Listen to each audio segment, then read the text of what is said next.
సవాళ్లున్న మెరుగైన పనితీరు ఏటా 78.5 లక్షల ఉద్యోగాలు సృష్టించాలి. ఇవి నిర్మలా సీతారామన్ గారు నిన్న ప్రవేశపెట్టిన ఆర్థిక సర్వేకి సంబంధించి. అంటే ఆర్థిక సర్వేలో చాలా కీలకమైన పాయింట్. ఆర్థిక సర్వేను చీఫ్ ఎకనామిక్ అడ్వైజర్ రూపొందిస్తాడు, ఫైనాన్స్ మినిస్టర్ పార్లమెంట్ సమర్పిస్తాడు. ఇది ప్రభుత్వం ఎకానమీ పైన ప్రభుత్వానికి అంచనా.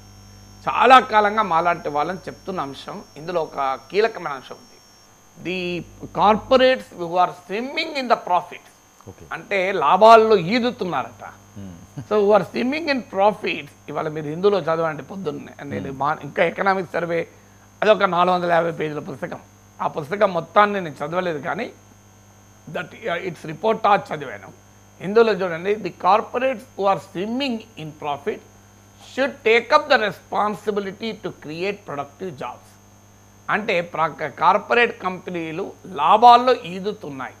అంటే మోడీ ప్రభుత్వం వచ్చాక కార్పొరేట్ సంస్థలు భారీగా లాభాలు పొందుతున్నాయి అనేది మాలాంటి వాళ్ళు మాట్లాడితే విమర్శగా చూశారు. ఇప్పుడు చీఫ్ ఎకనామిక్ అడ్వైజర్ నాయకత్వంలో రూపొందించిన ఎకనామిక్ సర్వే, ఆర్థిక మంత్రి ప్రజెంట్ చేసిన ఎకనామిక్ సర్వే చెప్తోంది. మేము మొదటి నుంచి ఇదే చెప్తున్నాం కదా. సో ఈ ప్రభుత్వం 10 ఏళ్ళుగా అనుసరించిన ఎకనామిక్ పాలసీస్ వల్ల కంపెనీల ప్రాఫిట్లు పెరిగాయి, ప్రజల ఆదాయాలు పెరగలేదు అని. ఇప్పుడు అదే విషయాన్ని ప్రభుత్వమే అంగీకరిస్తోంది. ఇంట్రెస్టింగ్ ఏంటంటే, ప్రొడక్టివ్ జాబ్స్ క్రియేట్ అవుతలేవు, మీరు ప్రాఫిట్స్ అనుభవిస్తున్నారు అంటున్నారు. 2019 సెప్టెంబర్లో కార్పొరేట్ ఇన్కమ్ ట్యాక్స్ను 10% దాకా తగ్గించారు. ఎందుకంటే అంతర్జాతీయ ప్రమాణాల ప్రకారము భారతదేశంలో ఎక్కువ ఉంది కార్పొరేట్ ట్యాక్స్, తగ్గిస్తున్నామని చెప్పారు.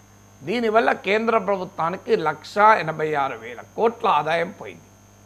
అప్పుడు ఏం థియరీ చెప్పారంటే, ఈ రాయితీ వల్ల కంపెనీలు ప్రొడక్షన్ పెంచుతాయి, ఇన్వెస్ట్మెంట్ పెంచుతాయి, ఫలితంగా ఉద్యోగాలు పెరుగుతాయి, ఎకానమీకి లాభం, అందుకే మేము ఈ రాయితీ ఇస్తున్నామన్నారు.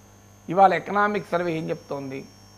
కాదు, ఉద్యోగాలు క్రియేట్ చేయలేదు, ఇన్వెస్ట్మెంట్ పెరగలేదు, కంపెనీలు లాభాలు పెంచుకున్నాయని. సో అంటే కంపెనీలకు లాభాలు పెంచుకునే ఎకనామిక్ పాలసీ మోడీ ప్రభుత్వం అనుసరించింది అన్న విమర్శ ఇవాళ ఎకనామిక్ సర్వేనే చెప్తోంది. బిట్వీన్ ద లైన్స్ చదివితే వేరేటోళ్ళు చెప్పాల్సిన అవసరం లేదు, ప్రభుత్వ గణాంకాలే చెప్తున్నాయి. ఎందుకంటే జాబ్స్ క్రియేట్ కాలే. ఇప్పుడు ఏడాదికి 1,20,00,000 ఉద్యోగాలు క్రియేట్ కావాలి.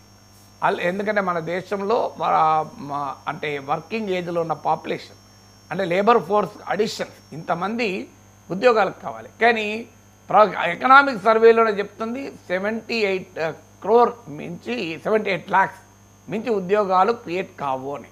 మరి ఆ అన్ఎంప్లాయ్మెంట్ గ్యాప్ని ఎవరు ఫిలప్ చేయాలి? ప్రొడక్టివ్ జాబ్స్, క్వాలిటీ జాబ్స్ రావడం లేదని ఎకనామిక్ సర్వేని ఒప్పుకుంటుంది. Corporates investment పెంచిందా? లేదు. మీరు ఇన్వెస్ట్మెంట్ రేషియో అంటారు. ఇన్వెస్ట్మెంట్ రేషియో మీకు యూపీఏ 10 ఏళ్ల పాలనలో 31 to 38% మధ్యలో ఉండేది. కానీ ఈ 10 ఏళ్లలో 31% మించి లేదు ఎప్పుడు. అలాగే మీకు గ్రాస్ ఫిక్స్డ్ క్యాపిటల్ ఫార్మేషన్ అంటారు. ఇవన్నీ కూడా ఉపాధి కల్పించబడుతుందా, పెట్టుబడులు పెడుతున్నారన్నదానికి indication. Gross fixed capital formation 33% దగ్గర లిమిటెడ్. అంటే క్లియర్గా కంపెనీలు తమ లాభాలు పెంచుకుంటున్నాయి, కానీ ఉద్యోగాలు క్రియేట్ చేయడం లేదు, ప్రజలకు ఆదాయాలు కల్పించడం లేదు అన్నది ఎకనామిక్ సర్వే సారాంశం. మేమంటున్నది కూడా ఇదే. అయ్యా, కంపెనీలకు రాయితీలు ఇస్తే ఉద్యోగాలు రావు, ప్రజలకు వినిమయ శక్తిని పెంచితే ఉపాధి పెరుగుతుంది అని. అంటే ఎకనామిక్స్లో 2 రకాల కాన్సెప్ట్స్ ఉంటాయి. ఒకటి supply side economics, 2 demand side economics. Supply side economics వాళ్ళు నమ్మేది ఏంటంటే, పరిశ్రమలకు, పారిశ్రామికాధిపతులకు, పెట్టుబడిదారులకు రాయితీలు ఇస్తే ఎకానమీ డెవలప్ అవుతుంది అంటారు. అది పూర్తి అబద్ధమని ఎకనామిక్ సర్వే ఒప్పుకుంటుంది. అయినా ప్రభుత్వం మళ్ళీ సప్లై సైడ్ ఎకనామిక్స్ నమ్ముతుంది. ఇవాళ ప్రొడక్షన్ లింక్డ్ ఇన్సూరెన్స్ స్కీమ్ అంటారు. అంటే నీవు ప్రొడ్యూస్ చేస్తే నీకు ఇన్సెంటివ్ ఇస్తారు. ఓకే, కానీ ఇవ్వాల్సింది ప్రొడక్షన్ కాదు, ఇవ్వాల్సింది ఎంప్లాయ్మెంట్. ఇప్పుడు ఉదాహరణకి ఈ వాటర్ బాటిల్ ఉంది. ఈ వాటర్ బాటిల్ 1000 ప్రొడ్యూస్ చేస్తున్నారు. నువ్వు 1,00,000 ప్రొడ్యూస్ చేస్తే నీకు ఇన్సెంటివ్ ఇస్తా అంటున్నారు. ఓకే, కానీ 1,00,000 ప్రొడ్యూస్ చేయాలంటే 1,00,000 బాటిల్ కొనేవాడు ఉండాలి కదా. అంటే లేకపోతే ఏం జరుగుతుంది? ఇన్సెంటివ్ మింగేసి కూర్చుంటారు. సో అందువల్ల జరగాల్సింది ఏంటి? నువ్వు ఎంప్లాయ్మెంట్ లింక్డ్ ఇన్సెంటివ్స్ ఉండాలి. నువ్వు ఎంతమందికి ఉపాధి కల్పిస్తావు అన్నది. ప్రొడక్షన్ ఎప్పుడు వస్తుంది? కొనేవాడు ఉంటే ప్రొడక్షన్ అద్దన వస్తుంది.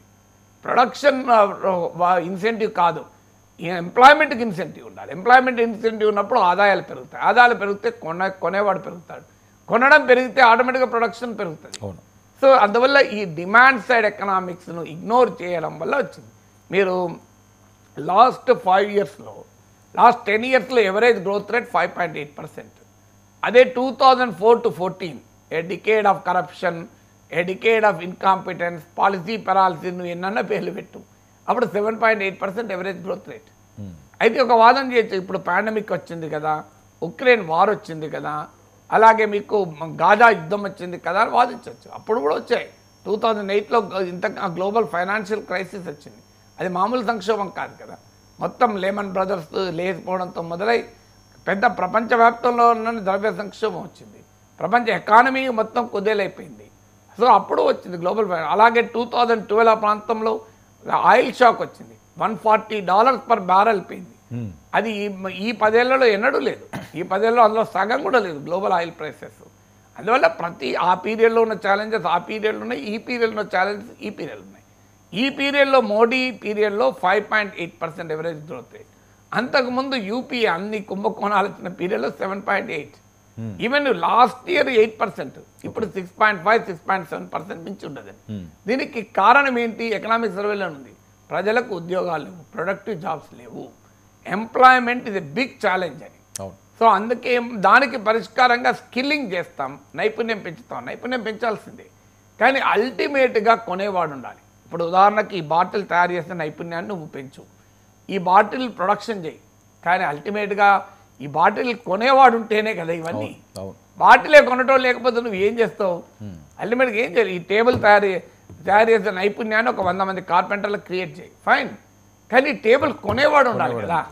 టేబుల్ కొనేవాడు ఉంటేనే ఆ నైపుణ్యం ఉపయోగపడుతుంది. అందువల్ల ఆ ప్రజల చేతుల్లో ఇన్కమ్ పెట్టాలి. ఇప్పుడు ఎకనామిక్ సర్వే నుంచి కైనా ప్రభుత్వం నేర్చుకొని ఈ బడ్జెట్లోనైనా not profit for the corporates, income for the people, profits over people.